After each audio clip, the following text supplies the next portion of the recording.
Te doy un minuto para resolverlo, dijo el hombre rico riéndose, mirando al niño como si fuera un chiste. Nadie en la sala creyó que llegaría siquiera a intentarlo. Nadie imaginó que ese minuto iba a costarle todo. El salón ejecutivo del piso 23 olía a café importado y a cuero italiano. Las risas rebotaban contra las paredes de vidrio, mientras Eduardo Menéndez, director general de Menéndez Industries, cruzaba los brazos sobre su traje de $3,000 y observaba al niño con una mezcla de diversión y desprecio. Sus colegas, hombres igualmente vestidos de poder y arrogancia, intercambiaban miradas cómplices. Esto iba a ser entretenido. El niño tenía 11 años. Se llamaba Mateo. Sus manos todavía estaban húmedas del agua, con la que había limpiado los pisos del pasillo una hora antes. Su camisa blanca, heredada de algún primo mayor, le quedaba grande en los hombros. Los pantalones azules mostraban manchas que ningún detergente barato había logrado quitar del todo. Pero sus ojos, esos ojos oscuros y profundos, no miraban al suelo como todos esperaban. Mateo había llegado a ese edificio 4 meses atrás. Su madre, Carmen, trabajaba como parte del personal de limpieza nocturno. Cada noche, después de que los ejecutivos se marchaban en sus autos alemanes, ella entraba con su uniforme verde y su carrito lleno de productos químicos que le quemaban las manos. Mateo la acompañaba porque no tenían con quién dejarlo. Su padre había muerto 2 años antes, en un accidente de construcción. No hubo indemnización. No hubo justicia. Solo hubo silencio y facturas que seguían llegando. Durante esos 4 meses, Mateo había aprendido a ser invisible. Caminaba por los pasillos sin hacer ruido. Organizaba escritorios sin mover nada del lugar. Vaciaba papeleras sin leer lo que tiraban. Había aprendido que en ese mundo de trajes y corbatas, alguien como él solo existía cuando cometía un error. El resto del tiempo era un fantasma. Pero Mateo no solo limpiaba. Mientras su madre trabajaba, él observaba. Miraba las pantallas que los empleados dejaban encendidas. Leía los documentos que quedaban sobre los escritorios. Estudiaba los diagramas que colgaban de las paredes de las salas de juntas.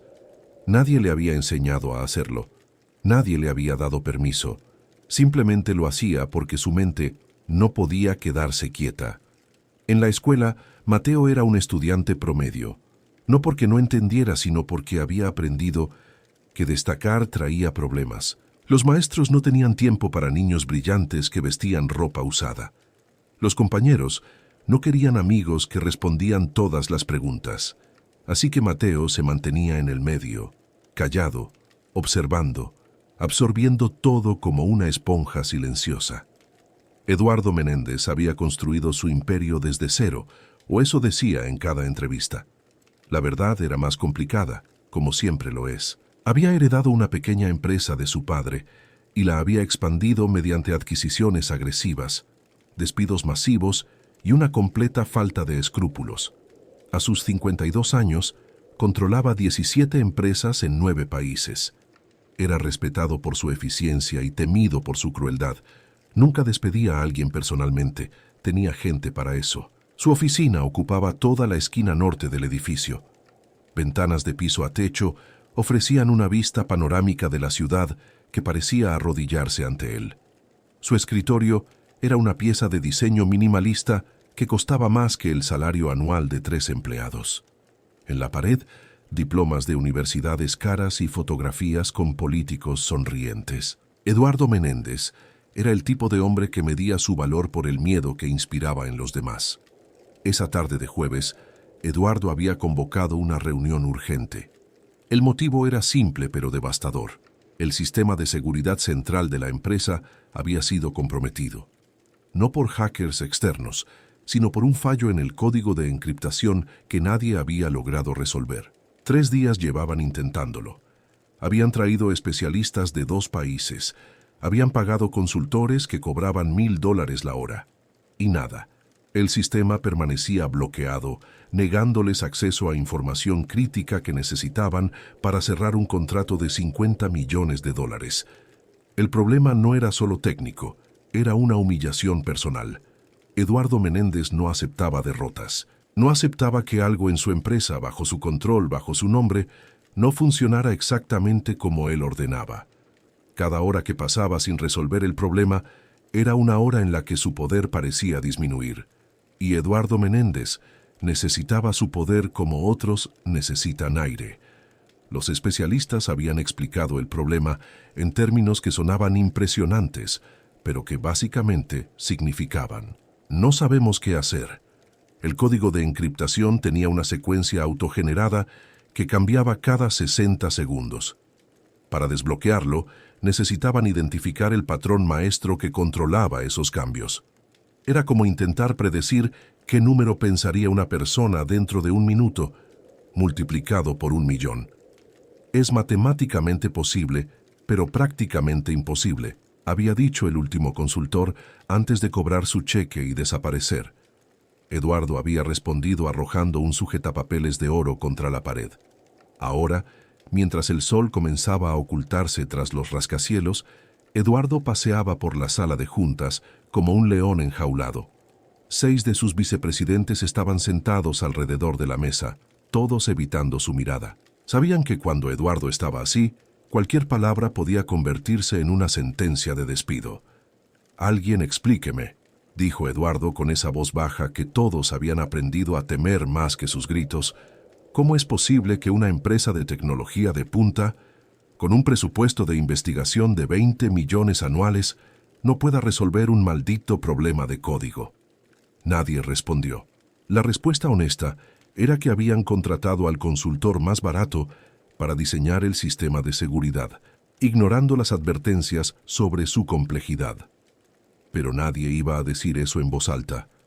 «Señor Menéndez», comenzó Roberto, el vicepresidente de tecnología, aclarándose la garganta. «Hemos contactado con un equipo de MIT que podría...» «¿Podrían qué?», lo interrumpió Eduardo. «Podrían llegar en 2 días, mientras nosotros perdemos el contrato más grande del año. Podrían cobrar otro 1.000.000 por decirnos lo mismo que ya sabemos. Podrían añadir otra humillación a esta farsa». El silencio que siguió era tan denso que se podía tocar. Eduardo caminó hasta el ventanal y miró la ciudad abajo. Desde esa altura las personas parecían hormigas. Eso le gustaba. Le recordaba su lugar en el mundo. Fue entonces cuando escuchó el sonido, un carrito de limpieza rodando por el pasillo. El sonido de alguien que no pertenecía a ese mundo de decisiones millonarias y egos inflados. Eduardo se giró, irritado.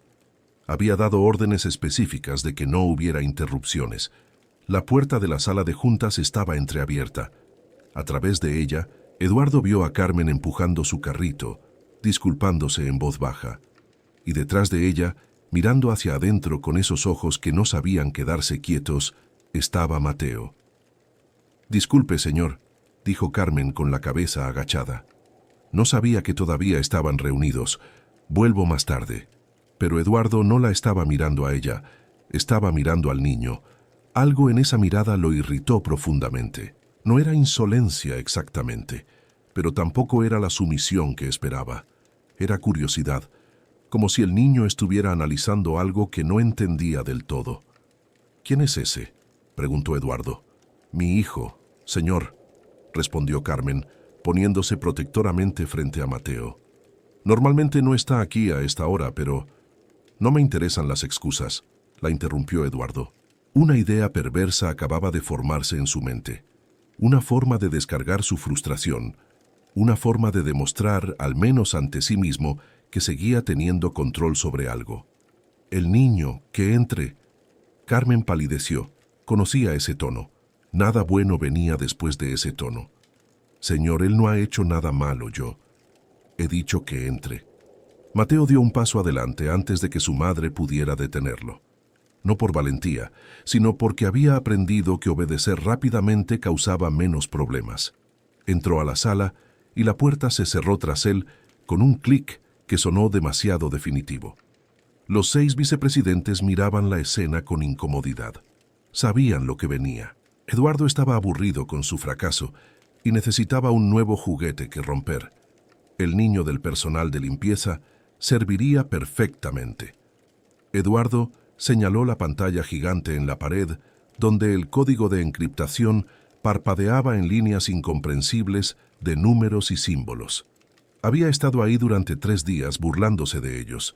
¿Sabes qué es eso?, preguntó Eduardo. Mateo miró la pantalla. Asintió levemente. Es un sistema de encriptación con secuencia autogenerada, dijo con voz tranquila. Lo vi cuando ustedes trajeron al primer consultor hace 2 días. El patrón maestro está basado en una serie Fibonacci modificada con variables temporales. El silencio que siguió era diferente al anterior. Este no era el silencio del miedo o la incomodidad.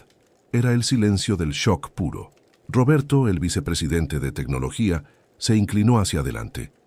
¿Cómo demonios sabes eso? Mateo se encogió de hombros. Estuve mirando mientras limpiaba.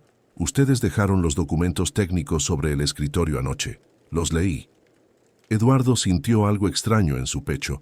Era una mezcla de incredulidad y algo más peligroso. Intriga. Este niño con ropa de segunda mano acababa de describir el problema con más claridad que 3 consultores carísimos. «¿Los leíste?», repitió Eduardo, arrastrando las palabras. «Y supongo que también encontraste la solución que una docena de expertos no ha podido encontrar». No era una pregunta, era un desafío, una burla envuelta en sarcasmo. Mateo lo miró directamente. Por primera vez en 4 meses, no apartó la mirada. «Creo que sí», dijo.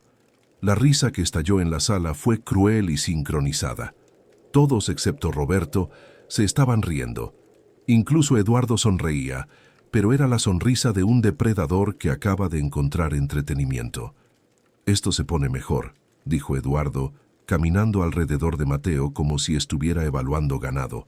«El hijo de la señora de la limpieza cree que puede resolver lo que ingenieros del MIT no pudieron. Tienes confianza, muchacho. Confianza estúpida, pero confianza al fin». «No es confianza», respondió Mateo tranquilamente. «Es lógica. El patrón no es tan complejo como ustedes creen. Está diseñado para parecer caótico, pero hay un núcleo simple. Fibonacci modificado significa que cada número es la suma de los 2 anteriores, más una variable que depende del tiempo. Si identificas el punto de inicio y la variable temporal, puedes predecir toda la secuencia». Roberto se había puesto de pie. Había sacado su tablet y estaba tomando notas. «Eso es exactamente lo que dijeron los consultores», murmuró. «Pero nadie ha podido identificar el punto de inicio. La variable temporal cambia cada 60 segundos», completó Mateo. «Por eso ustedes siguen fallando. Están intentando encontrar un patrón en una ventana de tiempo demasiado grande. Necesitan comprimir el análisis a un solo ciclo. 1 minuto exacto». Eduardo había dejado de sonreír. Esto ya no era divertido. Esto era imposible. Este niño no podía estar diciendo cosas que tenían sentido. Los niños pobres no entendían sistemas de encriptación avanzada. Los niños que limpiaban pisos no hablaban de series Fibonacci. Había un orden en el mundo, y Eduardo Menéndez necesitaba que ese orden se mantuviera. «Está mintiendo», dijo Javier, el vicepresidente financiero. Probablemente escuchó términos técnicos y los está repitiendo sin entender. «Es un truco». Pero Roberto seguía mirando su tablet, comparando lo que Mateo había dicho con los informes de los consultores. «No está mintiendo», dijo lentamente. «O al menos, lo que está diciendo coincide perfectamente con el análisis técnico. Si realmente puede comprimir el análisis a un ciclo de 60 segundos. «No puede», lo interrumpió Eduardo con dureza. Había tomado una decisión. Este niño lo estaba haciendo ver tonto, y Eduardo Menéndez no toleraba verse tonto. Era hora de terminar con esto. Era hora de poner a este mocoso en su lugar y recordarle que el mundo no era un cuento de hadas donde los pobres se volvían genios. Eduardo caminó hasta Mateo y se agachó para quedar a su altura. Sus ojos, fríos como el acero, se clavaron en los del niño. «Aquí está lo que vamos a hacer», dijo con una sonrisa que no llegaba a sus ojos. «Voy a darte una oportunidad que no mereces, que no has ganado, pero que voy a darte porque necesito reírme un poco más hoy. Te voy a dar 1 minuto, 60 segundos exactos. Si puedes resolver este problema que ha frustrado a expertos durante 3 días, si puedes hacer lo que dices que puedes hacer, te daré $50,000. Hubo un jadeo colectivo en la sala. $50,000 era más de lo que Carmen ganaba en 3 años. Pero cuando falles, continuó Eduardo, su voz bajando a un susurro venenoso, cuando demuestres que solo eres un niño que habla de cosas que no entiende, quiero que tú y tu madre recojan sus cosas y nunca vuelvan a este edificio. Y me aseguraré personalmente de que ninguna otra empresa de esta ciudad los contrate. ¿Entendido? Era crueldad pura. Eduardo lo sabía. Todos en la sala lo sabían. Estaba arriesgando el sustento de una familia entera solo para probar un punto. Solo para mantener su ilusión de superioridad. Solo porque el mundo debía funcionar como él decía, no como la realidad dictaba. Mateo no respondió inmediatamente. Miró la pantalla de nuevo. Miró a Eduardo.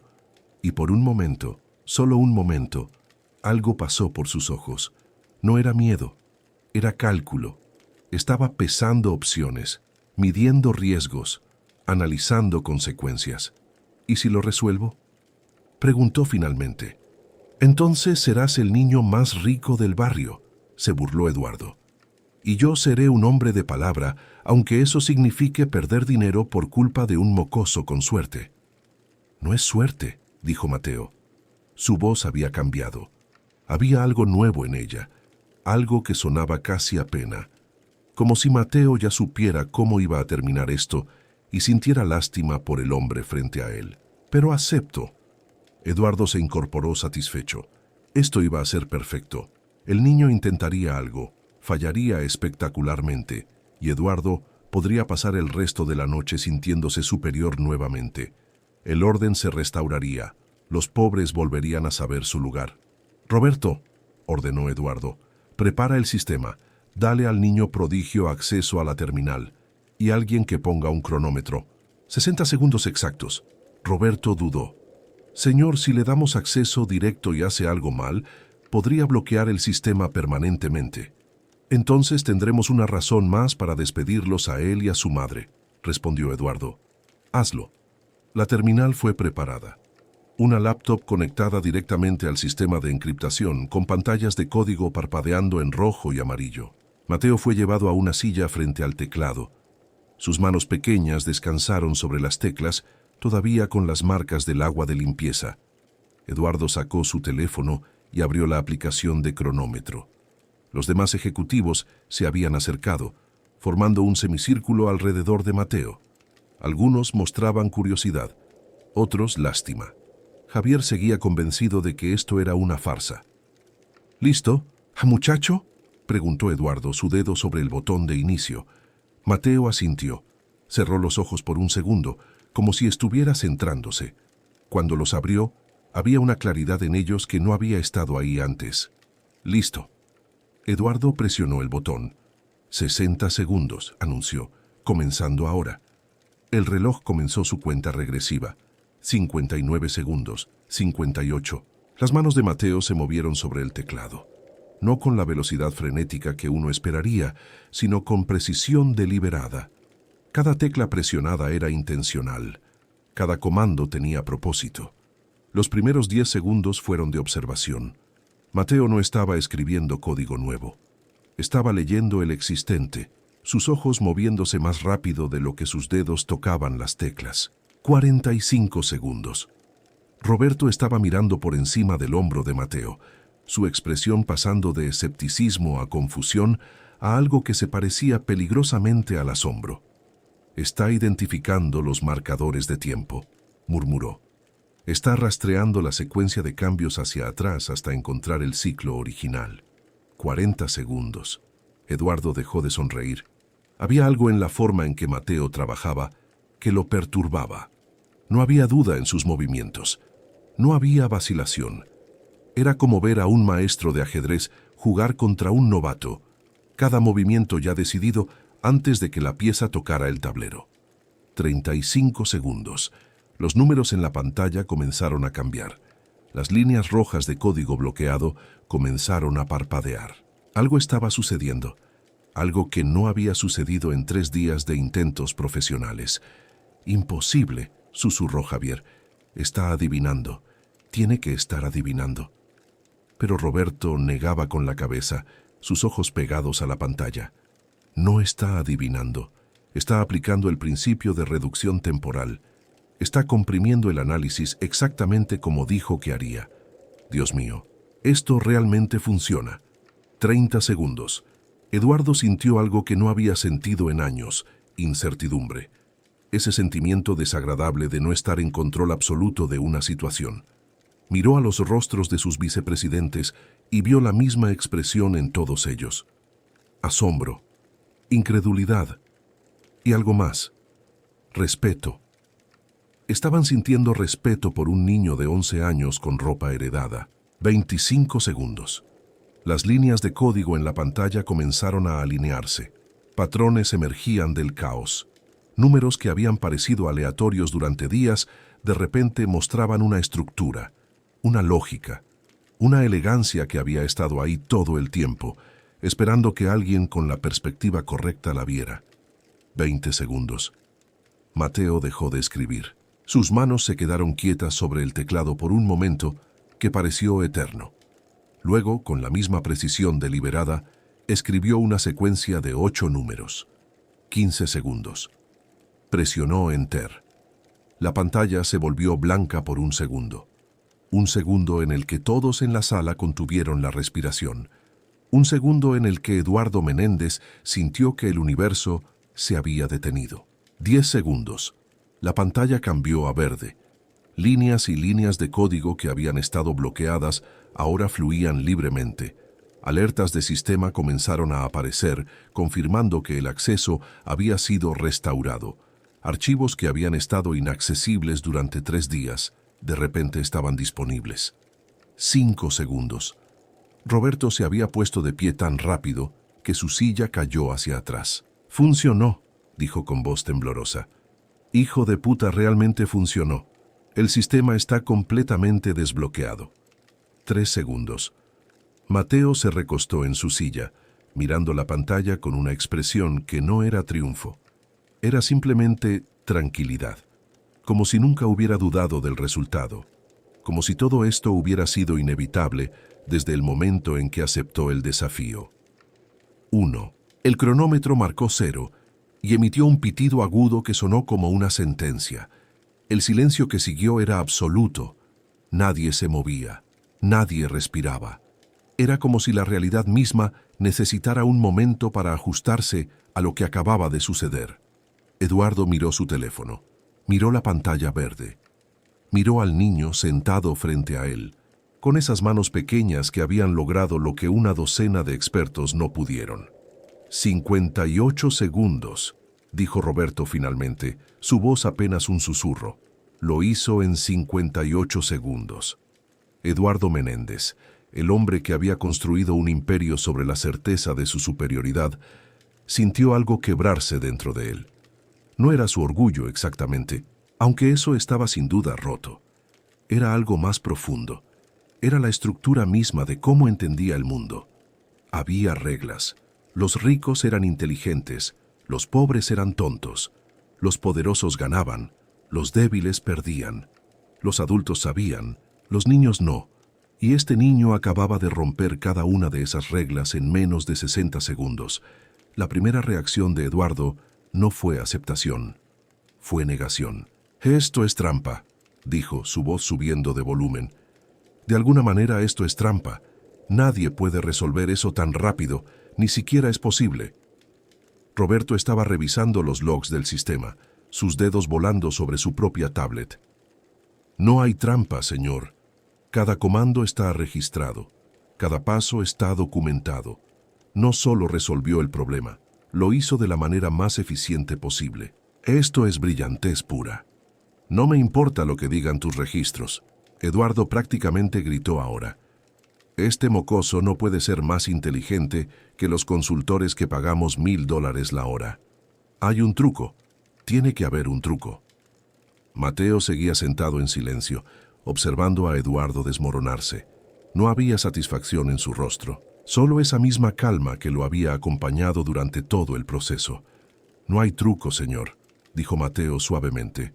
«Ustedes estaban buscando en el lugar equivocado. Estaban intentando forzar el sistema desde afuera, cuando la respuesta estaba en entender cómo funciona desde adentro. Los consultores que contrataron sabían teoría, pero no sabían observar. «Observar», repitió Eduardo con incredulidad.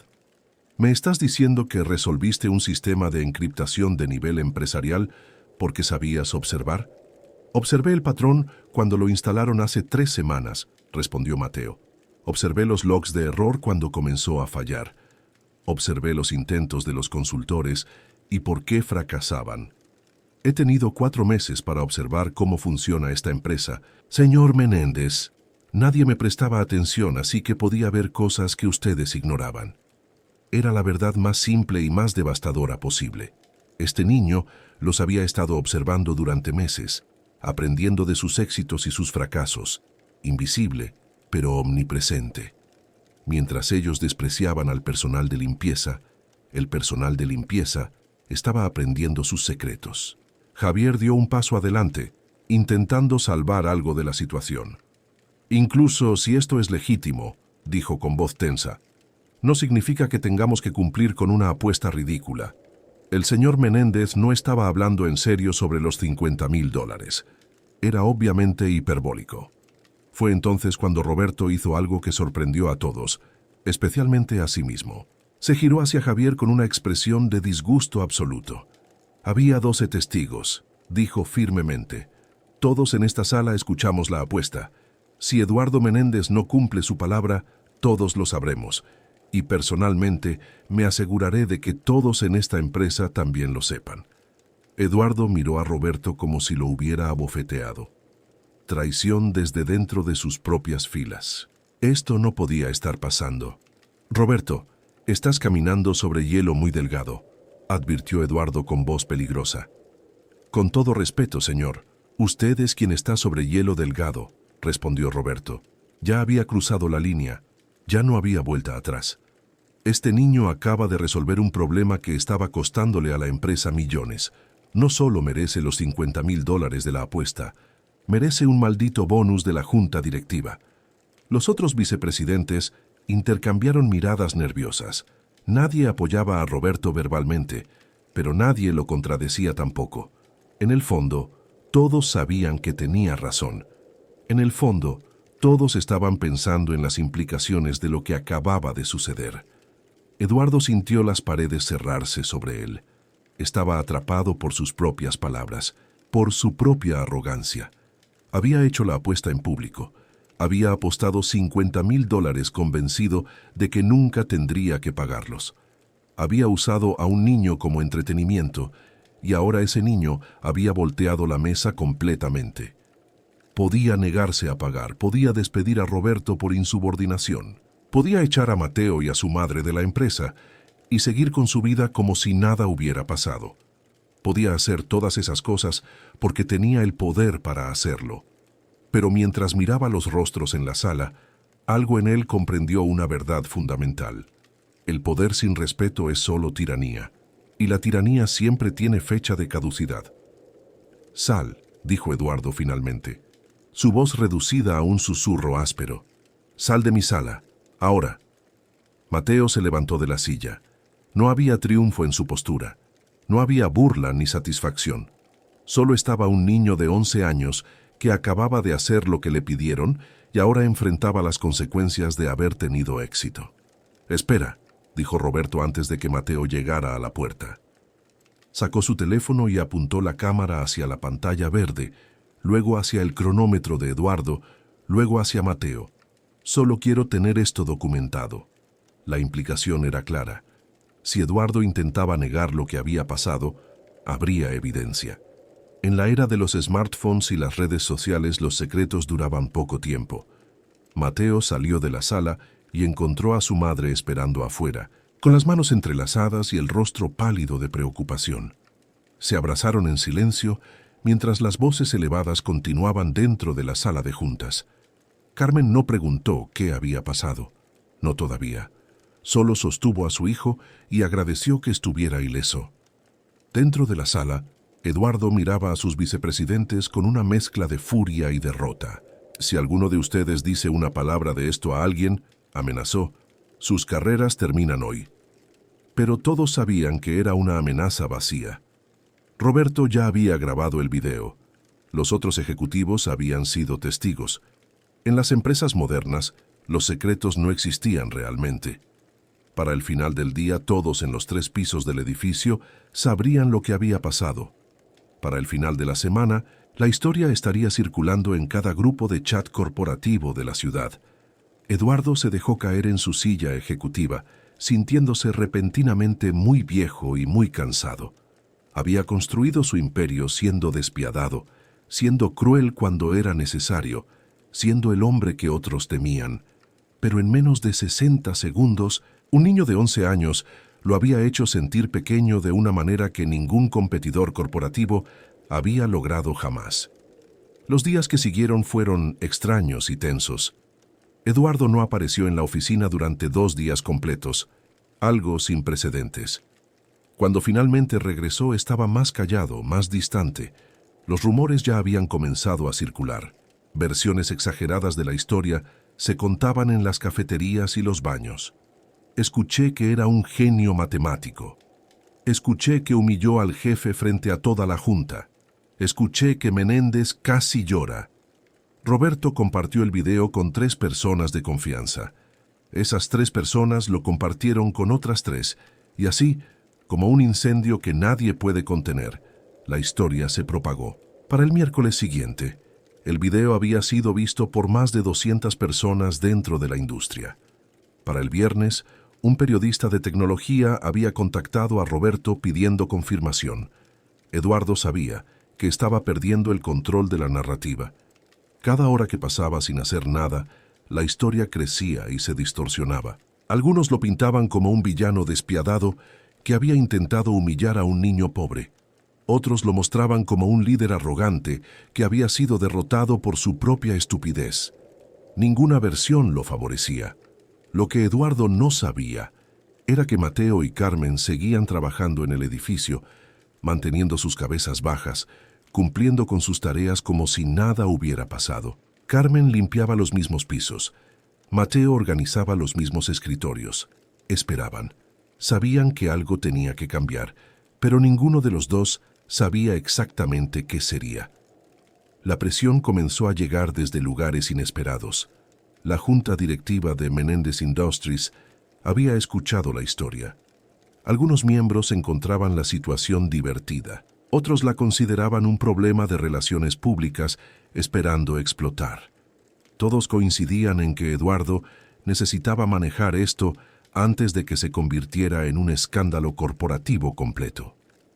Una semana después de aquella tarde de jueves, Eduardo convocó otra reunión. Esta vez solo con Roberto y el director de Recursos Humanos, un hombre llamado Marcos, que llevaba 20 años navegando las aguas turbulentas de las políticas corporativas. Necesitamos contención de daños, dijo Eduardo sin preámbulos. Esta historia se está volviendo más grande de lo que debería. Quiero opciones. Marcos abrió una carpeta frente a él. Tenemos varias opciones, señor. Primera opción. Pagamos al niño una suma razonable, digamos $10,000. Firmamos un acuerdo de confidencialidad con la madre y cerramos esto silenciosamente. ¿Y si se niegan?, preguntó Eduardo. Entonces, pasamos a la opción 2. Los despedimos por alguna violación de protocolo. No será difícil encontrar una. Personal de limpieza que permite que menores no autorizados accedan a áreas seguras es motivo suficiente. Roberto, quien había sido convocado específicamente porque Eduardo necesitaba al menos una voz técnica en la sala, negó con la cabeza. Eso sería un error masivo, dijo. El video ya está circulando. Si los despiden ahora, la narrativa se vuelve 1000 veces peor. Pasas de ser el jefe orgulloso que perdió una apuesta a ser el monstruo corporativo que destruye la vida de una familia humilde. Eduardo apretó los puños sobre el escritorio. Entonces, ¿qué sugieres tú, Roberto? Pareces tener muchas opiniones últimamente. Roberto no se inmutó ante el tono hostil.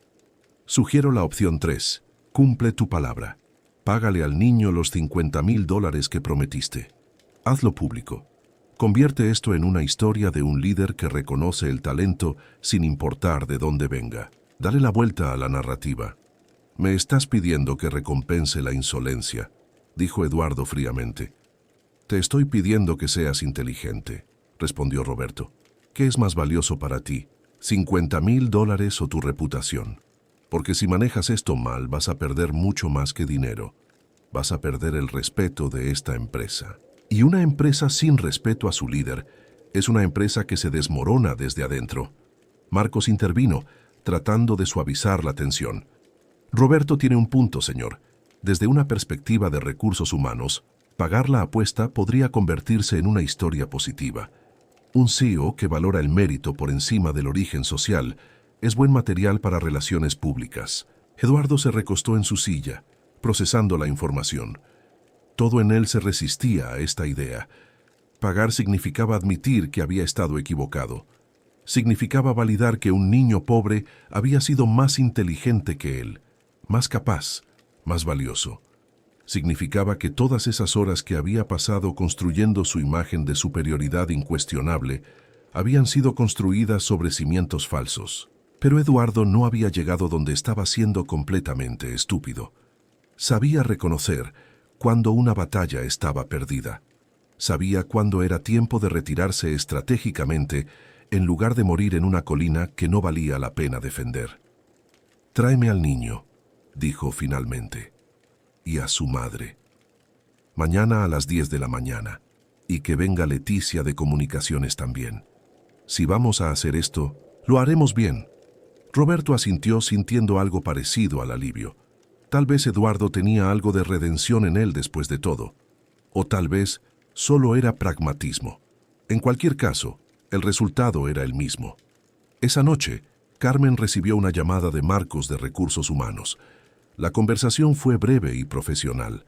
El señor Menéndez quería reunirse con ella y Mateo mañana por la mañana. No estaban en problemas. Sí, era importante que asistieran. No podía decir más por teléfono. Carmen colgó con las manos temblorosas. Había pasado la última semana esperando el despido, esperando que la otra bota cayera. Cada vez que sonaba su teléfono, su corazón se aceleraba. Cada vez que veía a un supervisor acercarse, se preparaba para lo peor. Mateo, sentado en su pequeña cama en su pequeño apartamento, podía ver la preocupación en el rostro de su madre. Se había sentido culpable toda la semana. Su momento de brillantez había puesto en riesgo el único ingreso estable que tenían. Su orgullo, su necesidad de demostrar que podía hacerlo, tal vez había costado demasiado. «Lo siento, mamá», dijo en voz baja. No debía aceptar. Sabía que iba a causar problemas. Carmen se sentó junto a él y pasó su mano por su cabello. «No te disculpes por ser inteligente, mi amor. No te disculpes por ser capaz. El mundo va a intentar hacerte sentir pequeño muchas veces en tu vida. No les ayudes haciéndolo tú mismo. Pero ¿y si nos despiden? ¿Y si no podemos pagar la renta? Entonces, encontraremos otra manera», dijo Carmen con una determinación que no sentía completamente. «Siempre hemos encontrado otra manera. Lo que no vamos a hacer es arrepentirnos de que mostraste lo que puedes hacer. Tu padre estaría orgulloso». La mención de su padre hizo que Mateo sintiera un nudo en la garganta. Su padre había trabajado en construcción durante 15 años. Nunca se quejó del trabajo duro. Nunca se quejó de las horas largas o el salario bajo. Simplemente trabajaba porque eso era lo que se hacía para mantener a una familia. Y luego un día, un andamio mal instalado, un error que no fue suyo, y ya no estaba. «¿Crees que papá hubiera aceptado la apuesta?», preguntó Mateo. Carmen pensó por un momento. «Tu padre era más sabio que yo», dijo finalmente. «Probablemente habría encontrado una manera de resolver el problema sin hacer enojar al jefe. Pero también era un hombre de principios. Si alguien lo desafiaba, si alguien lo subestimaba, no retrocedía. Creo que habría hecho exactamente lo que hiciste tú». Durmieron poco esa noche. Carmen repasaba mentalmente cada escenario posible. Despido inmediato. Demanda por violar algún protocolo de seguridad que ni siquiera sabía que existía. O peor, algún tipo de acuerdo forzado donde tendrían que prometer nunca hablar de lo que pasó. Mateo, por su parte, no podía dejar de pensar en el momento en que presionó Enter. En esos 2 segundos de pantalla blanca donde todo era posible. Éxito o fracaso. Validación o humillación. Había sabido que funcionaría. El patrón había sido claro para él desde el momento en que lo vio. Pero conocer la respuesta y convencer al mundo de que la conocías eran 2 cosas completamente diferentes. La mañana llegó demasiado rápido. Carmen se puso su mejor ropa, que seguía siendo ropa barata de tiendas de descuento, pero al menos estaba limpia y planchada. Mateo se puso el mismo pantalón y camisa que había usado aquella noche, porque era lo mejor que tenía. Llegaron al edificio a las 9:30. Marcos estaba esperándolos en el lobby. Su expresión era neutral, profesional, dando 0 pistas sobre lo que les esperaba arriba. «Buenos días», dijo con una sonrisa cortés. «Síganme, por favor». Los llevó al ascensor. Carmen notó que presionaban el botón del piso 23, el piso ejecutivo, el mismo lugar donde todo había comenzado una semana antes. Su estómago se revolvió. El ascensor subió en silencio. Marcos miraba su teléfono. Carmen miraba el techo. Mateo miraba los números cambiando, cada uno acercándolos a lo desconocido. Las puertas se abrieron a un pasillo que Carmen había limpiado cientos de veces, pero en el que nunca había caminado durante el día. Se veía diferente con luz natural entrando por las ventanas. Se sentía diferente sin el zumbido de las aspiradoras y el olor de los químicos de limpieza. Marcos los guió a una sala de conferencias más pequeña que la sala de juntas principal. Dentro, Eduardo Menéndez estaba sentado en un extremo de una mesa larga. A su lado estaba una mujer de unos 40 años, con un traje impecable y una expresión afilada. «Leticia», asumió Carmen, «la de comunicaciones». Roberto también estaba ahí, de pie junto a la ventana. Cuando vio entrar a Mateo, le hizo un gesto casi imperceptible con la cabeza. Una señal de aliento o tal vez de disculpa por lo que estaba a punto de venir. «Siéntense», dijo Eduardo. No era una invitación, era una orden. Carmen y Mateo se sentaron al otro extremo de la mesa. La distancia entre ellos y Eduardo parecía más grande que solo unos metros de madera pulida. Era la distancia entre mundos diferentes. Eduardo los miró por un largo momento. Carmen mantuvo su cabeza en alto, aunque su corazón latía tan fuerte que estaba segura de que todos podían escucharlo. Mateo simplemente esperaba, con esa calma inquietante que había demostrado durante toda esta situación. «Hay 2 formas de manejar esto», comenzó Eduardo finalmente. Su voz era controlada sin la ira que había mostrado aquella noche. La forma difícil y la forma fácil. La forma difícil involucra abogados, acuerdos de confidencialidad, y todos terminamos peor de lo que estamos ahora. La forma fácil es más simple. Hizo una pausa, como si las siguientes palabras le costaran físicamente. «Hice una apuesta. Una apuesta estúpida, arrogante y completamente innecesaria, pero la hice. Y tu hijo la ganó, limpiamente, sin trucos, sin ayuda. Lo cual me lleva a una situación donde tengo 2 opciones. Ser un hombre de palabra o ser recordado como el ejecutivo que destruyó a una familia porque su ego no pudo manejar perder contra un niño». Leticia intervino, su voz profesional y medida.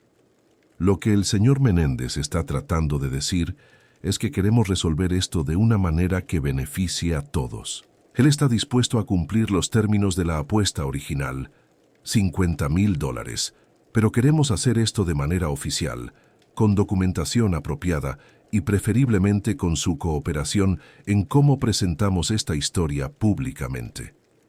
Carmen sintió que la habitación giraba levemente. $50,000, ¿realmente iban a pagar? «¿Cuál es el costo?», preguntó con voz cautelosa. Nada en la vida era gratis, especialmente nada que involucrara a gente rica siendo generosa. «No hay costo», dijo Eduardo, y por primera vez algo en su voz sonó casi humano.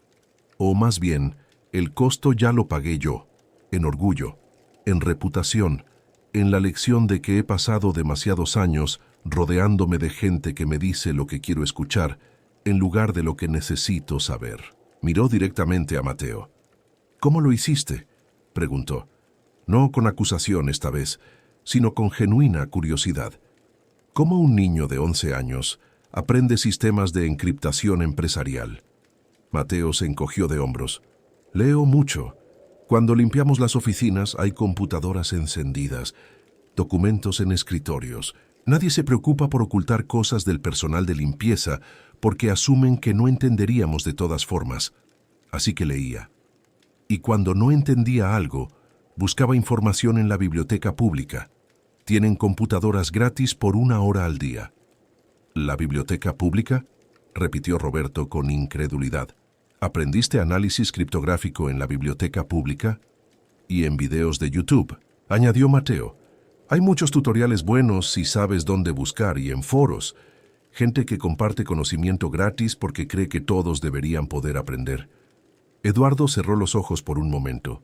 Aquí estaba él, pagando consultores miles de dólares por hora, mientras un niño aprendía lo mismo de forma gratuita en Internet y bibliotecas públicas. La ironía era tan pesada que casi podía sentir su peso. Leticia ha preparado un comunicado de prensa, continuó Eduardo.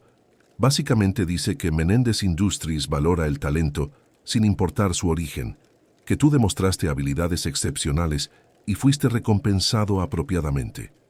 Hace que yo me vea como alguien que reconoce el mérito.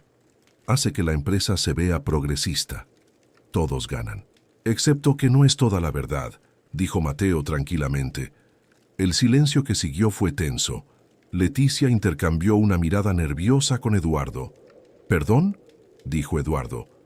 Usted no me ofreció esa oportunidad porque valoraba el talento, dijo Mateo, su voz firme pero no desafiante. Me la ofreció porque quería humillarme. Quería demostrar que los niños pobres no pueden competir con los ricos. Y cuando perdió no quería pagar. Solo está pagando ahora porque no tiene otra opción sin verse peor. Carmen tomó la mano de su hijo por debajo de la mesa, apretándola en advertencia. No antagonices al hombre poderoso. No muerdas la mano que finalmente te está ofreciendo algo. Pero Eduardo no explotó. En cambio, algo extraño sucedió. Sonrió. No su sonrisa habitual de superioridad, sino algo más genuino, más cansado. Tienes razón, dijo simplemente. En todo. Y sabes qué es lo peor. Que un niño de 11 años tiene más integridad que yo. Que tú puedes decir la verdad incómoda mientras yo me escondo detrás de comunicados de prensa cuidadosamente redactados. Se inclinó hacia adelante, sus manos juntas sobre la mesa. Así que aquí está la verdad completa. Soy un hombre que construyó su vida creyendo que el éxito significaba ser mejor que otros, más rico, más inteligente, más poderoso. Y me rodeé de gente que reforzaba esa creencia porque eso me hacía sentir seguro. Pero tú me mostraste algo que había olvidado, o tal vez nunca supe, que la inteligencia no tiene precio, que el talento no discrimina por código postal, y que a veces las lecciones más importantes vienen de los lugares menos esperados. Leticia lucía incómoda. Esto claramente no era parte del plan que habían discutido. Señor Menéndez, tal vez deberíamos enfocarnos en los detalles prácticos. Los detalles prácticos son simples, la interrumpió Eduardo. Le voy a dar a este niño $50,000 porque eso fue lo que aposté. Pero eso no es suficiente, ¿verdad? Porque $50,000 se gastan. Se van en renta y comida y facturas médicas. Lo que realmente necesita este niño no es mi dinero, es una oportunidad. Se giró hacia Roberto. ¿Cuánto cuesta una educación completa en la Academia San Marcos? La Academia San Marcos era la escuela preparatoria privada más prestigiosa de la ciudad. Alimentaba directamente a las mejores universidades. Sus estudiantes se convertían en doctores, abogados, ingenieros, gente que cambiaba el mundo, o al menos gente que tenía la oportunidad de intentarlo. Para secundaria y preparatoria completa, probablemente alrededor de 250,000 con todo incluido, respondió Roberto. ¿Por qué? Eduardo miró a Mateo. Porque eso es lo que voy a pagar. Matrícula completa hasta que te gradúes. Libros, uniformes, transporte si es necesario. Y cuando llegue el momento de la universidad, hablaremos de eso también. Carmen sintió lágrimas calientes rodando por sus mejillas. No podía hablar. No podía procesar lo que estaba escuchando. ¿Por qué?, preguntó Mateo todavía cauteloso. ¿Por qué haría eso? Porque soy un egoísta, respondió Eduardo con honestidad brutal. Porque algún día, cuando seas exitoso, cuando seas alguien importante, quiero poder decir que yo te ayudé a llegar ahí. Quiero sentir que hice algo que valió la pena, en lugar de solo acumular dinero y poder.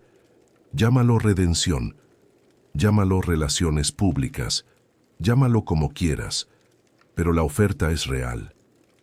Roberto se acercó a la mesa, colocando algunos documentos frente a Carmen. Tendrían que firmar algunos papeles, acuerdos básicos, nada siniestro, solo documentación de que aceptan el pago y la beca educativa. Y sí, hay una cláusula de confidencialidad, pero es razonable. Básicamente dice que no van a vender su historia a tabloides o escribir un libro exponiendo a la empresa. Carmen miró los papeles. Las palabras se mezclaban frente a sus ojos. Toda su vida había sido una lucha constante, trabajar hasta que le doliera todo el cuerpo solo para pagar la renta, preocuparse por cada peso, preguntarse si su hijo tendría las mismas oportunidades que los niños cuyos padres no tenían que limpiar baños para sobrevivir. Y ahora, en un giro que no podía haber predicho ni en sus sueños más salvajes, esas preocupaciones estaban desapareciendo. No para siempre. $50,000 no resolvía todos los problemas, pero resolvía los inmediatos. Y la educación era algo que nadie podría quitarle a Mateo una vez que la tuviera. ¿Hay trampa?, preguntó finalmente. Tiene que haber trampa. La trampa es que tu hijo va a pasar los próximos 7 años en una escuela llena de niños ricos que van a tratarlo como un intruso, dijo Eduardo honestamente. Va a tener que trabajar el doble que ellos para obtener la mitad del respeto. Va a escuchar comentarios sobre becados y caridad. Va a ser difícil, tal vez más difícil que lo que tienen ahora. Miró a Mateo directamente. ¿Puedes manejarlo? ¿Puedes entrar a un lugar donde no eres bienvenido y demostrar que mereces estar ahí? Mateo pensó en los últimos 4 meses. Pensó en caminar por pasillos siendo invisible. Pensó en escuchar a ejecutivos hablar de gente como él y su madre como si fueran intercambiables, reemplazables, sin valor más allá de su trabajo manual. Pensó en su padre, cayendo de un andamio mientras los jefes contaban dinero en oficinas cómodas. Ya lo he estado haciendo, dijo simplemente, solo que ahora tendré mejores libros. Eduardo rió, una risa real, no la risa condescendiente con la que había comenzado todo esto. Sí, dijo. Supongo que sí. Carmen firmó los papeles con manos temblorosas. Mateo observó cada página cuidadosamente antes de que su madre escribiera su nombre, sus ojos moviéndose sobre las cláusulas y términos. Incluso en esto, incluso en su momento de triunfo, no confiaba ciegamente. Verificaba, confirmaba, entendía antes de comprometerse. Hay una cosa más, dijo Eduardo cuando todo estaba firmado. Tu madre, ¿qué hace exactamente en limpieza? Carmen parpadeó, confundida por el cambio de tema. Limpio oficinas, señor, pisos, baños, áreas comunes, organizo, vacío basura, reabastezco suministros. Eso me parecía un desperdicio de recursos humanos, dijo Eduardo. Se giró hacia Marcos. ¿Tenemos posiciones abiertas en servicios de edificios? ¿Algo supervisorio, con mejores horas? Marcos revisó su tablet. Tenemos una posición de coordinadora de mantenimiento abierta. Supervisaría al equipo nocturno de limpieza. Día completo con beneficios. El salario es aproximadamente el doble de lo que gana actualmente. Perfecto, dijo Eduardo. Ofrézcansela. Carmen estaba llorando abiertamente ahora. No eran solo lágrimas de alivio o alegría. Eran lágrimas de años de tensión finalmente aflojándose. Años de preocuparse si podrían pagar el doctor si Mateo se enfermaba. Años de usar la misma ropa hasta que tenía agujeros porque no había dinero para nueva. Años de preguntarse si había elegido el camino correcto al mantener a su hijo con ella en lugar de enviarlo con familiares que tenían más. No lo entiendo, dijo entre sollozos. ¿Por qué está haciendo esto? Eduardo se recostó en su silla, mirando por la ventana a la ciudad que se extendía abajo. Porque durante 30 años he operado bajo la creencia de que el éxito es un juego de suma cero, dijo lentamente. Que para que yo gane, alguien más tiene que perder. Que el mundo se divide en ganadores y perdedores, y yo necesitaba asegurarme de estar siempre del lado ganador. Pero tu hijo me mostró que estaba jugando el juego equivocado. Se giró para mirarlos directamente. No me malinterpreten, todavía soy un hombre de negocios despiadado. Todavía voy a tomar decisiones difíciles que lastimarán a gente. Todavía voy a priorizar las ganancias porque así es como funcionan las empresas. Pero tal vez, solo tal vez, puedo hacer esas cosas sin perder completamente mi humanidad. Y tal vez ayudar a un niño brillante a alcanzar su potencial es una forma de recordarme que el dinero no es lo único que importa. Leticia finalmente habló, su tono profesional, pero con un matiz de calidez que no había estado ahí antes. Vamos a hacer un anuncio la próxima semana, algo sobre el compromiso de Menendez Industries con encontrar y apoyar talento sin importar el origen socioeconómico. Será bueno para la imagen de la empresa, sí, pero también establece un precedente. Si esto funciona, si Mateo tiene éxito, podríamos convertirlo en un programa. Becas para hijos de empleados que muestren aptitud excepcional. Sangre nueva, murmuró Roberto. Perspectivas diferentes. Gente que no venga de los mismos círculos privilegiados repitiendo las mismas ideas recicladas. Exactamente, asintió Eduardo. Y si funciona, otras empresas seguirán. Y si suficientes empresas siguen, tal vez eventualmente el sistema cambie. O al menos, tal vez cambie lo suficiente como para que el próximo Mateo no tenga que esperar a limpiar oficinas para aprender lo que debería estar aprendiendo en la escuela. La reunión terminó poco después. Carmen y Mateo salieron con documentos que cambiarían sus vidas, sintiendo como si hubieran entrado en una dimensión alternativa. En el ascensor bajando, Carmen finalmente dejó salir todo. Abrazó a su hijo tan fuerte que apenas podía respirar. Tu padre estaría tan orgulloso, susurró, tan increíblemente orgulloso. Mateo abrazó a su madre de vuelta, permitiéndose finalmente sentir algo más que la calma analítica que había mantenido durante todo el proceso.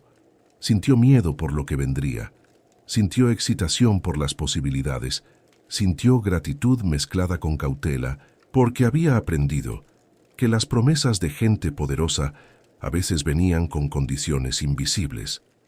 Pero sobre todo, sintió esperanza. Por primera vez en mucho tiempo, el futuro parecía ser algo más que solo sobrevivir el presente. En su oficina del piso 23, Eduardo Menéndez se quedó solo después de que todos se fueron. Miró su reflejo en las ventanas de vidrio. Vio a un hombre en sus 50 que había logrado todo lo que la sociedad decía que importaba. Dinero, poder, respeto forzado por miedo. Y todavía se sentía vacío. Ese niño, con su ropa heredada y sus manos manchadas de agua de limpieza, había logrado algo que Eduardo no había podido hacer en décadas. Había resuelto un problema complejo sin perder su humanidad en el proceso. No había gritado, no había humillado a nadie. Simplemente había hecho lo que sabía hacer y había enfrentado las consecuencias con dignidad. Eduardo se preguntó cuándo exactamente se había convertido en el tipo de hombre que consideraba la crueldad una estrategia de negocios válida. Cuándo había decidido que hacer sentir pequeñas a las personas lo hacía más grande a él. Cuándo había olvidado que el verdadero poder no viene de hacer que otros te teman, sino de hacer que otros te respeten. Tomó su teléfono y llamó a su asistente. Programa una reunión con todos los jefes de departamento para el lunes, dijo. Vamos a revisar nuestras políticas de recursos humanos, específicamente cómo tratamos al personal de niveles inferiores y qué sistemas tenemos para identificar talento interno. ¿Algún tema en particular que deba preparar?, preguntó su asistente. Dignidad, respondió Eduardo. Vamos a hablar sobre cómo asegurarnos de que todos en esta empresa sean tratados con dignidad básica. Y si algunos ejecutivos tienen problema con eso, pueden buscar empleo en otro lugar. Colgó y regresó a la ventana. La ciudad se extendía ante él, millones de personas viviendo sus vidas, cada una con sus propias luchas y triunfos. ¿Cuántos otros Mateos había ahí afuera, limpiando pisos o sirviendo café o haciendo trabajos que la sociedad despreciaba, mientras sus mentes procesaban cosas que la gente en oficinas caras no podía comprender? Por primera vez en su carrera, Eduardo Menéndez se sintió avergonzado, no por perder una apuesta, no por ser superado por un niño, sino por haber vivido tanto tiempo sin cuestionar el sistema que le había dado tanto mientras negaba oportunidades a tantos otros. La historia de lo que había pasado esa tarde de jueves se esparció más allá de los círculos corporativos. Un periodista de tecnología escribió un artículo que se volvió viral. El CEO multimillonario es el niño del personal de limpieza, la apuesta que cambió todo. El artículo era sorprendentemente equilibrado, presentando a Eduardo no como un villano, sino como un hombre que había cometido un error y estaba intentando enmendarlo. Las redes sociales explotaron. Algunos celebraban la historia como inspiradora. Otros la criticaban como privilegio en acción, señalando que no todos los niños pobres tendrían la suerte de impresionar al CEO correcto en el momento correcto. Ambos grupos tenían razón. Mateo se convirtió brevemente en una especie de celebridad menor. Periodistas querían entrevistarlo. Programas de talk shows llamaban. Empresas de tecnología ofrecían pasantías futuras. Todo era abrumador y extraño. Carmen, con su nueva posición y mejor salario, finalmente pudo darle a su hijo algo que nunca había podido darle antes: la opción de decir no. No a la publicidad que no quería. No a las oportunidades que sentía que eran explotadoras. No a cualquier cosa que no se sintiera correcta. No les debemos nada, le dijo a Mateo cuando otra solicitud de entrevista llegó. El señor Menéndez cumplió su palabra. Eso es todo lo que necesitábamos de él. El resto depende de ti, de lo que tú quieras, de lo que tú decidas. Mateo declinó la mayoría de las entrevistas. Aceptó una sola, con un programa educativo local que prometía enfocarse en la importancia de las bibliotecas públicas y el acceso libre a la información. En esa entrevista habló no de su genialidad, sino de su gratitud hacia los bibliotecarios que nunca lo habían hecho sentir menos por su ropa gastada o su apellido. La información debe ser gratis, dijo con esa seriedad que solo los niños que han conocido dificultades reales pueden tener. No porque sea bonito decirlo, sino porque las mejores ideas pueden venir de cualquier persona, en cualquier lugar, en cualquier momento. Y si encerramos el conocimiento detrás de muros de dinero, nos perdemos de esas ideas. El clip se volvió viral de una forma diferente. No como entretenimiento, sino como una llamada al despertar. Escuelas comenzaron a citar a Mateo en discusiones sobre acceso educativo. Bibliotecas usaban sus palabras en campañas de financiamiento. Él se había convertido, sin quererlo, en un símbolo de algo más grande que él mismo. Los meses siguientes fueron de ajuste y transformación. Mateo comenzó en la Academia San Marcos a mitad del año escolar, lo cual lo hizo aún más complicado. Los otros estudiantes ya habían formado sus grupos, ya conocían las reglas no escritas, ya sabían cómo navegar el ecosistema social de una escuela donde los apellidos importaban tanto como las calificaciones. Al principio fue exactamente tan difícil como Eduardo había advertido.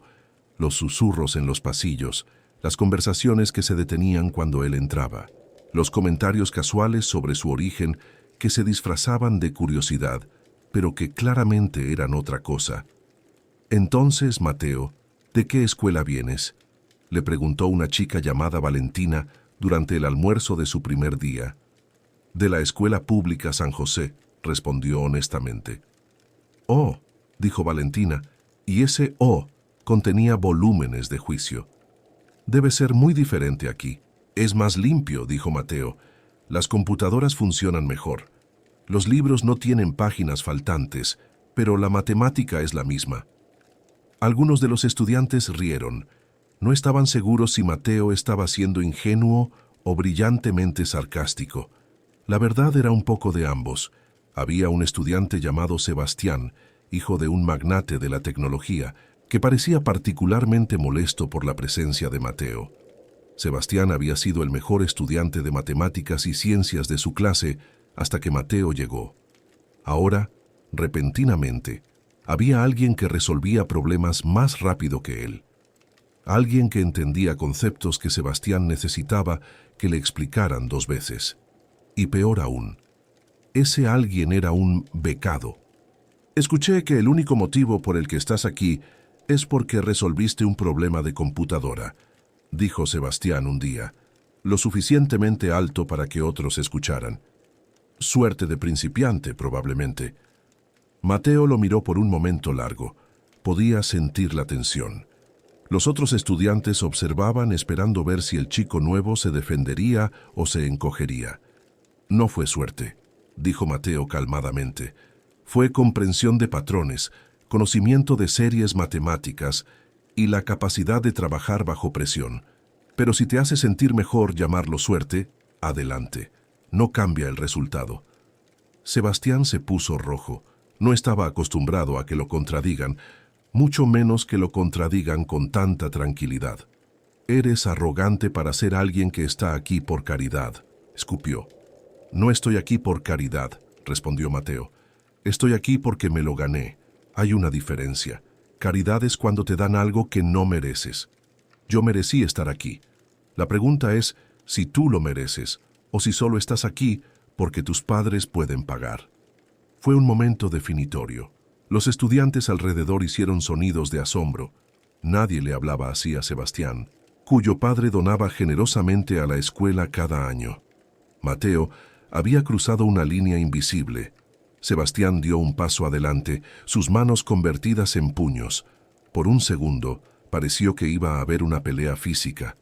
Pero entonces, una voz cortó la tensión. «Sebastián, retrocede». Era el profesor Andrés, el maestro de física avanzada. Había estado observando desde la puerta de su salón. «Mateo tiene razón», continuó el profesor Andrés mientras se acercaba. «El mérito no se mide por el tamaño de la billetera de tus padres, se mide por lo que tú puedes hacer, y hasta ahora Mateo ha demostrado que puede hacer bastante». Se giró hacia la pequeña multitud que se había reunido. «Todos ustedes están aquí porque alguien, en algún momento, pensó que tenían potencial. Algunos de ustedes tienen ese potencial reforzado por recursos y conexiones. Otros lo tienen a pesar de la falta de esos recursos. Pero al final del día, cuando están frente a un problema complejo, sus apellidos no lo resolverán.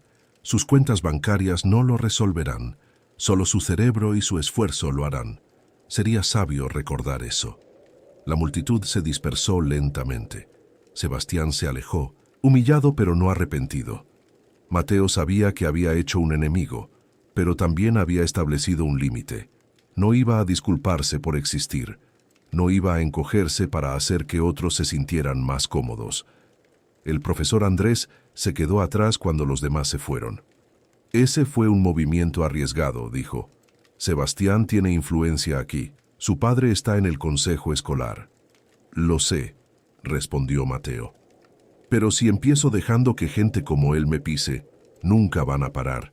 Mi madre me enseñó que puedes ser amable sin ser débil, que puedes ser respetuoso sin permitir que abusen de ti».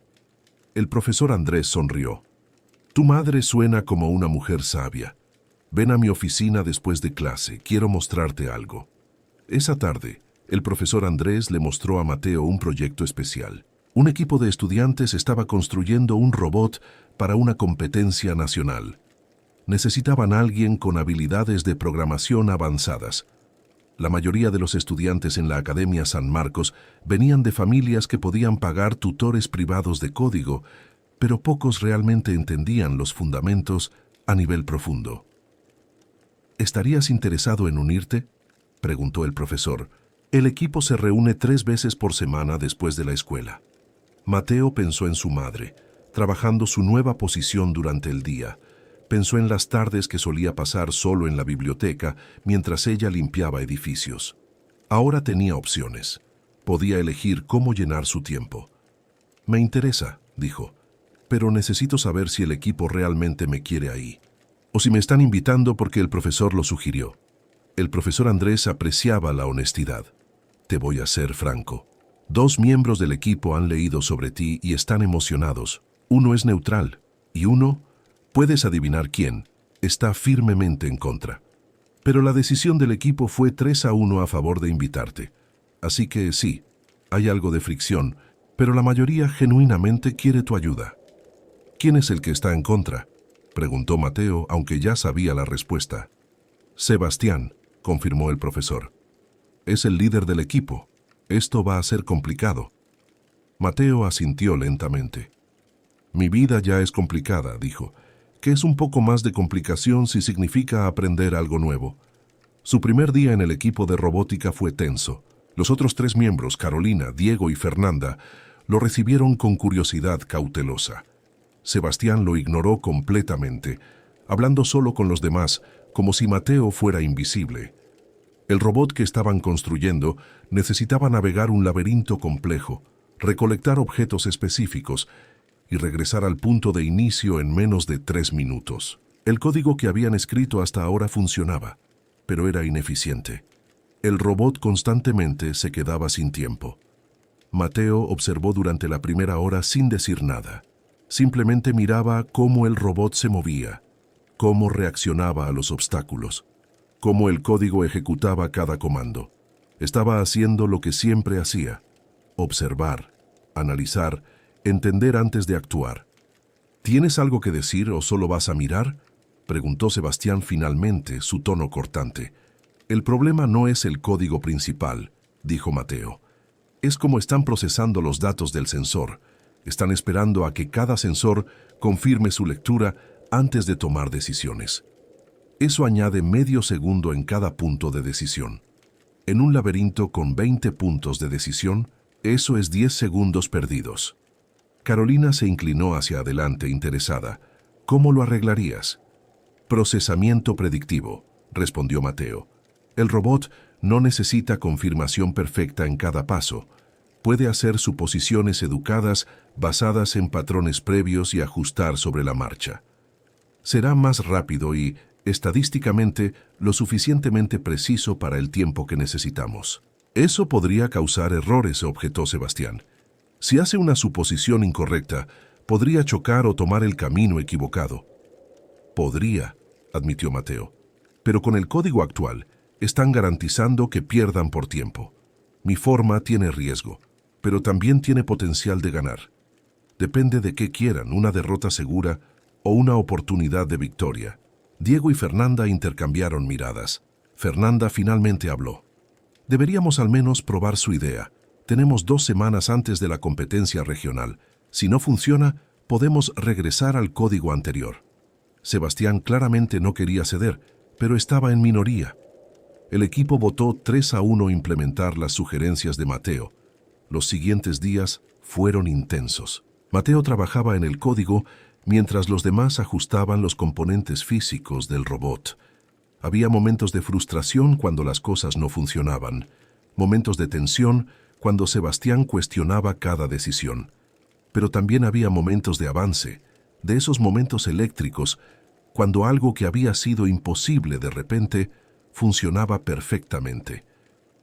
Una semana antes de la competencia, corrieron una prueba completa del laberinto. El robot navegó los obstáculos con una fluidez que no había tenido antes.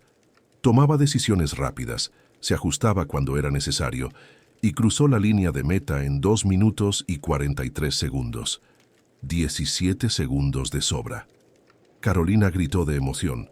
Diego chocó los 5 con Fernanda. Incluso el profesor Andrés, observando desde la puerta, aplaudió. Sebastián no dijo nada.